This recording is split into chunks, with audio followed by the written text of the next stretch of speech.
Testing 1 2 1 2. Got the new DJI mic. Giving it a go, but that's not what this is about. It is time to review this bad boy right here. So the Canon R7 has a 32.5 crop sensor and slow readout. So it has an amazing sensor, but the readout on the sensor is kind of slow, and I think that's some of the quirkiness of this camera. So for sure it contributes to the rolling shutter, which is not very good. In photo mode, if you want to go mechanical shutter, it's not existent. In electronic mode, where you get 30 frames per second, it is more noticeable, but not so bad in photo mode. The low light on this sensor is what you'd expect from a crop frame. They keep getting better, but it's still not on par with a full frame camera. So ISO noise above like 4,000, I don't even go above that. It's going to be, to me, pretty unusable, but it handles pretty well. One of the things I'm missing shooting on a crop frame, it's been a while since I did, is the depth of field. So the depth of field works differently on a crop frame compared to a full frame. You have to apply that 1.6 crop factor. So like a 2.8 lens, as far as the amount of light it lets in, is a 2.8 lens. But as far as depth of field, you get the depth of field view of 2.8 times 1.6. So on here, 400 millimeters shooting at f8 with the 100 to 400, 5.6 to 8, you're really getting a depth of field of f13. So you're not getting as shallow depth of field as you would on a full frame body, and that's just to be expected. But I didn't realize how much I would miss that, especially doing my walkabouts where I like to shoot macro images with a telephoto lens when I can't find any critters. I'm just used to getting that really creamy bokeh in the background and that extreme subject isolation. And this will still do it. It does all right, but I'm missing the full frame in that respect. The dynamic range, I find it pretty good. Not quite as good as the R8, but highlight recovery and shadow recovery is about what you'd expect. The highlights are a little tricky. I've got some tricks for that, so if you want to check out my full setup video on that, I'll link it in the description. And I show you how to set up the zebras to keep from blowing out the highlights on things like your birds and clouds. So that brings us to build and usability. I rather like the build. It's a pretty small form factor camera, which I like. That's why I got the Canon R8. That's why I had the 6D before this. I kind of like the smaller body cameras. All the dials and everything. I've gotten used to the dial around the joystick. I have no complaints. It's weather sealed. I feel like the build quality is pretty professional. Has dual SD card slots separate from the battery compartment. And that's just a nice redundancy for a critical shoot. If you're going somewhere like the Tetons or something, you can use one card to back up everything in case one card gets corrupted, or just for everyday shoots, workflow usability. I use one card for photos and one card for video. It's really nice to have those options. This is my first camera with 2 card slots, and I rather like it. It has 3 custom mode dials on top. I'm used to having 2. I enjoy having that extra 3rd dial. And all in all, that pretty much sums up the build quality. I find it is a very well made camera, no complaints, fully articulating screen.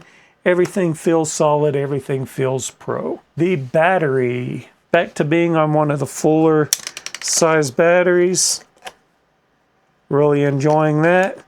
So now instead of carrying 2 and 3 backups like my Canon R8, I just have to carry 1 backup battery, and I can get all day stills or several hours of video on just 1 battery. The high-speed shooting, you get 15 frames per second in mechanical mode, or if you go to electronic, which is what I like, it's a lot quieter, and I don't want to put that wear and tear on my shutter for personal reasons. Early shutter failure on other cameras, I just like electric. You have the H or H+, which is 15 frames per second or 30 frames per second. I find 15 is fast enough for me. The buffer is pretty good. It's not phenomenal, but I shoot in C-RAW. I don't see any loss of image quality.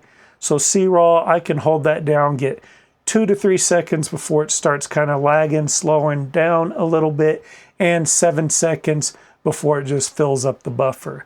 And I think that's pretty good for this camera. It does have pre-burst. I've used it. It's honestly an amazing feature if the workflow was better. It puts it in a file that you have to put in Canon software and go through and extract the frames. I find it to be a pain until they fix where you can do that in something like Lightroom. It's a cool feature I don't use.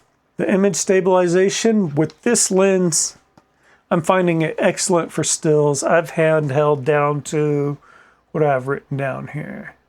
1/40th of a second handheld at 400 millimeters, the equivalent of 640 on a crop frame, and it's sharp. I find that amazing.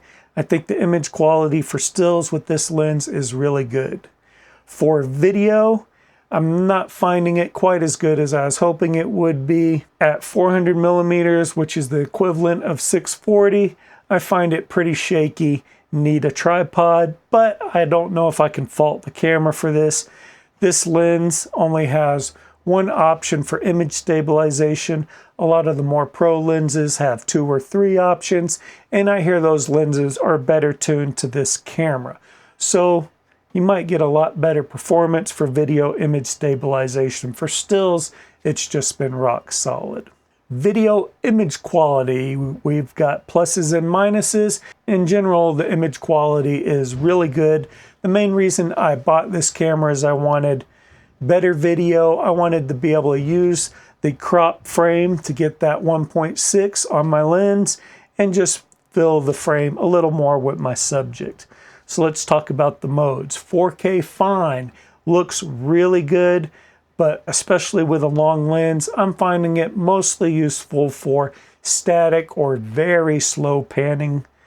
The rolling shutter in 4K fine mode is just really bad, and that's because of that slow readout from the sensor. So 4K fine mode, I don't use a whole lot, but the image quality is good. Regular 4K, not 4K fine, the image quality is really good as well, but I'm not using it a whole lot, not because I don't like it, but because I like the 4K 60 crop so much better. The movie mode, the crop mode, gives you another conversion factor of 1.5. So now with this 400 millimeter lens, I'm reaching out over 1100 millimeters, which is pretty awesome. You can get way out there. Of course, at that length, you start getting things like heat haze and shimmer and stuff in different environments, so you have to be really careful. But it's a cool feature. However, what I really like is you can use the lens a little differently. So I have it written down. So at 100 millimeters, where this lens starts, with the 1.6 and the 1.5 conversion factors, you're reaching out to 320 millimeters, which means that I can shoot that 320 millimeters at 5.6 and let in all that light. And it also means, so in 4K crop mode, you're using just the center of the sensor, the sharpest part of the sensor, and you're not pushing this lens out to 400 millimeters. You're in the sweet spot of both the sensor and the lens, and it's pretty sharp. It looks really good. So that 4K 60 crop mode, I really like that. And then the 1080p at 120, some super slow-mo, I like that a lot as well. And I'm finding it to be pretty sharp, very usable in my 4K timelines. The other thing that I'm liking about the video modes in this is I've had little to no overheating. So on wildlife shoots, typically anywhere from a minute to 15 minutes are the clips I'm taking, and I have never seen the heat bar show up at all in any mode. I did take it out this weekend and shoot some kind of ambient stuff for another channel I'm working on, touched on ambience. I'll link that below as well. Just sleep study aids, stuff like that. But those clips were running a little longer, 30 minutes, and see 1 to 2 meters on that heat meter bar, nowhere near overheating. So this thing handles heat management way better than the Canon R8, which I was always struggling with in slow-mo. And in the Canon R8's movie mode, 4K movie mode was basically unusable. I would overheat in a matter of minutes, and it'd take the camera forever to cool off. No overheating issues with this. So that's been a lot of the pluses and minuses up to this point, where we need to talk about the elephant in the room. Low light, forget it. It hunts consistently. And I do a lot of low light photography and video. And even then, when it does lock on, it can give you a lot of false positives. I'll be looking in the viewfinder. I see the bird is blurry as heck, but it's saying the autofocus is locked on the eye, and it is not. You take the pictures, the bird's blurry. Outside of that, in good light, it does pretty good unless the background's really busy. The better the light, the better it does, but it still does this thing where it'll lock on and it'll stay locked on for a few seconds and then it'll hop on to something else.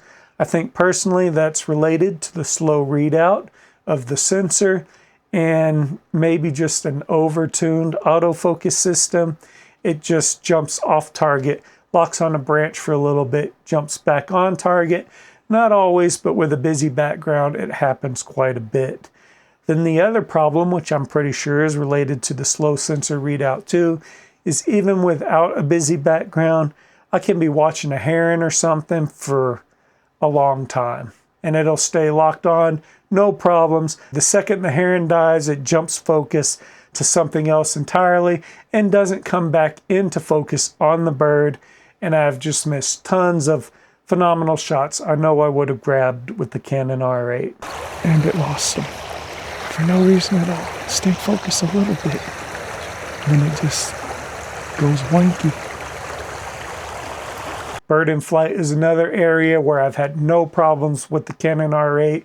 It's been really amazing, and this thing just really struggles. So what I'm finding I have to do is come all the way to 100 millimeters or close to it, find the bird, and then slowly zoom in, keeping the bird in frame, and it'll stay locked on. If you try and acquire the bird at the mid-range or all the way out to 640, I can see it in the frame as the focus moves past it both ways. You'll see nothing but blue sky. It'll be hunting for focus. You'll see the bird and the focus will move right past it. And then it'll come back right past it the other way. So trying to acquire a bird, even half zoomed in, like 200 millimeter, it's hard. I got to come almost all the way out, see the bird in the frame and start zooming in as it locks on.